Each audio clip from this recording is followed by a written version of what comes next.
Russia's got 6,000 nuclear warheads, hypersonic missiles that travel at Mach 9, the largest tank fleet on Earth, more artillery than most countries have bullets, an army of over 1 million personnel, air defense systems they claim can shoot down anything from stealth fighters to mosquitoes, and they're absolutely terrified of Britain.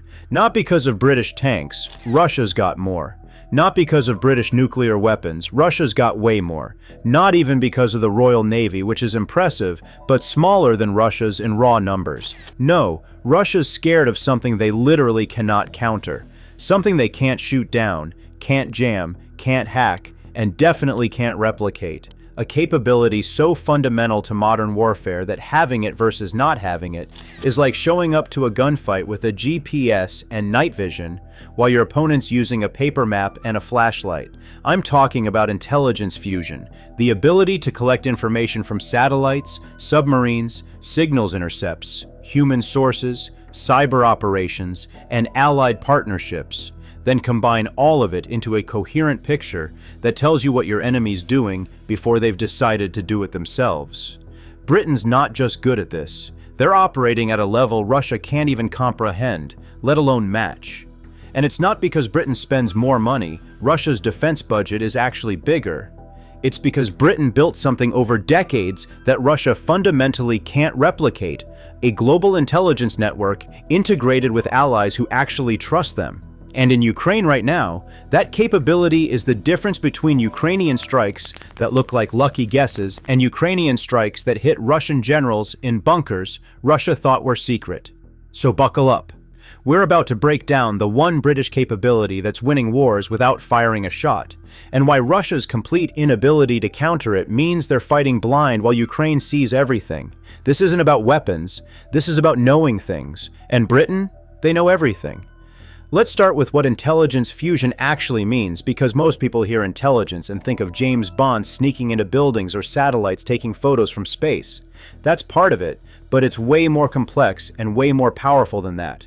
Intelligence fusion is taking information from multiple different sources: satellites, signal intercepts, human spies, cyber operations, allied intelligence sharing, open source research, everything, and combining it into a single coherent picture that tells you what's actually happening.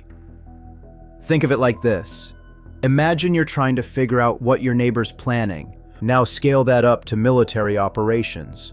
One satellite sees Russian trucks moving toward a certain location. Signals intelligence intercepts communications about delivery scheduled for Thursday. A human source reports seeing ammunition being loaded. Cyber operations reveal logistics software showing that location as a destination. Suddenly, you know exactly where Russia's storing ammunition and when it's arriving. That's intelligence fusion. And Britain's been doing it at the highest level for over 80 years. The foundation is GCHQ, Government Communications Headquarters, Britain's Signals Intelligence Agency. These are the people who broke Enigma at Bletchley Park during World War II. They've been intercepting enemy communications since before computers existed.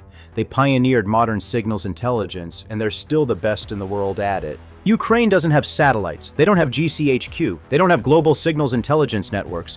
What they do have is Britain providing them with intelligence that Ukraine couldn't possibly collect on their own. And the results are spectacular. Let's start with the obvious stuff. Targeting. When Ukraine conducts precision strikes on Russian command posts, ammunition depots, logistics hubs, they're not guessing where these targets are. They're receiving intelligence from British and Allied sources telling them exact coordinates, what's stored there, when it's vulnerable, and how important it is. GCHQ intercepts Russian communications discussing where ammunition is being moved. American satellites photograph the facility receiving it. British analysts fuse this information and pass targeting packages to Ukraine. Ukraine conducts the strike. Russian ammunition depot explodes. This isn't luck. This is intelligence-driven warfare. Remember when Ukraine hit that Russian ammunition depot in Toropets in September 2024? The explosion was so massive it registered on earthquake sensors and was visible from space. That wasn't random. That was hitting exactly the right target at exactly the right time with intelligence that told Ukraine this was a critical storage facility holding massive quantities of ammunition.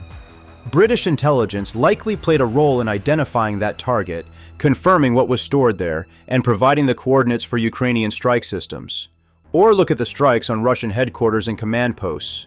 Ukraine keeps managing to hit buildings where Russian senior officers are meeting, sometimes during the actual meetings. That requires knowing not just where the building is, but when important people will be inside it. Signals intelligence can provide that. GCHQ intercepts communications about scheduled meetings. Human intelligence confirms who's attending. Satellite imagery shows vehicles arriving. All of this gets fused into a targeting package that says, hit this building at this time and you'll kill Russian generals. And when Ukraine does exactly that, and Russian command staff end up dead, Russia can't figure out how Ukraine knew. Because they're not thinking about intelligence fusion. They're thinking about individual sources, maybe a spy, maybe a satellite. They're not conceptualizing the idea that multiple intelligence sources are being combined to create targeting precision they can't counter. But it's not just targeting. British intelligence is also providing strategic warning, telling Ukraine where Russian forces are concentrating for offensives, where Russian logistics are vulnerable. What Russian intentions are based on communications intercepts and movement patterns. This lets Ukraine preempt Russian operations. If you know Russia's planning an offensive in a specific sector next week, you can reinforce that sector, conduct preemptive strikes on Russian logistics supporting the offensive, and prepare defenses that blunt the attack before it fully develops. Russia's probably wondering why so many of their offensives seem to run into prepared Ukrainian defenses. The answer is intelligence. Ukraine knows what's coming because Britain's telling them. There's also operational security assistance. British intelligence can tell Ukraine when Russia's listening, when communications are compromised, when operations are being observed. This helps Ukraine protect their own plans and operations from Russian intelligence collection. And then there's the cyber dimension.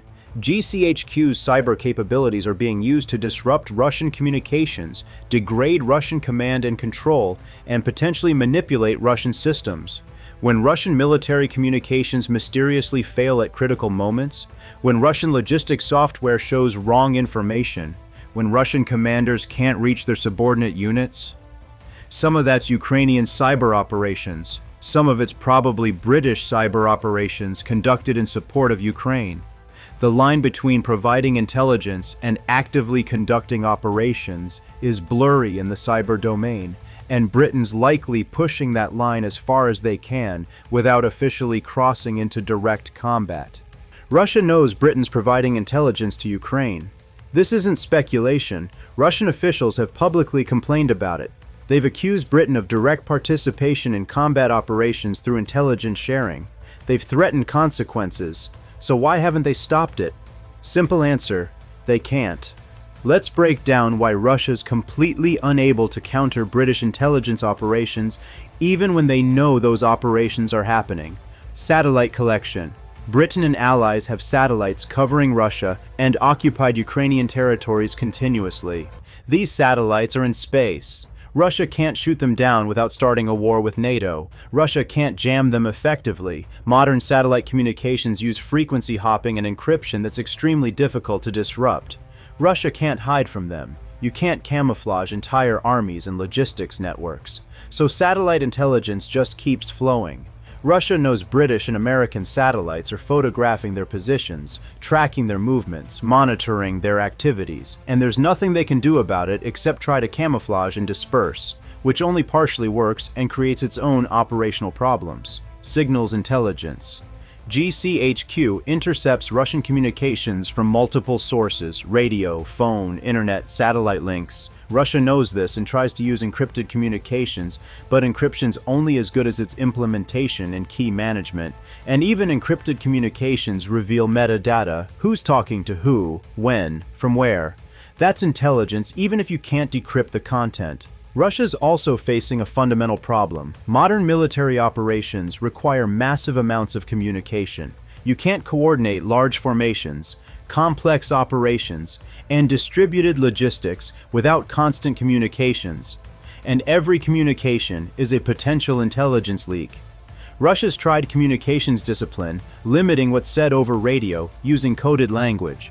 But that slows operations and creates coordination problems. They're caught between operational effectiveness and communication security, and they can't optimize both simultaneously. So here's where we are. Russia's got thousands of nuclear weapons, millions of soldiers, and the world's largest tank fleet, and they're getting systematically beaten by intelligence they can't see, can't counter, and can't replicate. Because Britain has something Russia fundamentally lacks. Knowing where Russian commanders are meeting so you can drop a missile on them. Knowing where ammunition's stored so you can blow it up. Knowing what Russia's planning so you can preempt it. Knowing Russian weaknesses so you can exploit them. And Russia can't stop it. They can't shoot down the satellites, can't secure the communications, can't prevent cyber penetration, can't build the partnerships, can't reform the institutions. They're fighting blind against an enemy who sees everything, and there's nothing they can do about it that doesn't require fundamental political transformation they won't accept. This isn't about one weapon system, or one battle, or one campaign. This is about a structural intelligence advantage that's reshaping modern warfare and proving that in the 21st century, the side with better information wins, even against larger forces with more equipment. Britain's proving that intelligence is the ultimate force multiplier, and Russia's proving that without it, you're just throwing bodies and bullets at problems you don't fully understand, while your enemy targets your weaknesses with precision you can't counter. So what do you think? Is intelligence really the decisive factor in modern warfare, or are we overstating its importance? Can Russia ever develop intelligence capability that matches Western alliances, or is their disadvantage permanent? And what happens when AI starts changing how intelligence analysis works? Does that favor Britain's institutional advantages, or give Russia a chance to catch up? Drop your thoughts, because this conversation's just starting. We're watching intelligence warfare reshape how conflicts work in real time. And Britain? They're winning a war most people don't even know is being fought. Hit subscribe if you want more analysis of the invisible factors shaping geopolitics. Because the headlines talk about tanks and missiles. The real story's in the intelligence that makes those tanks and missiles actually effective.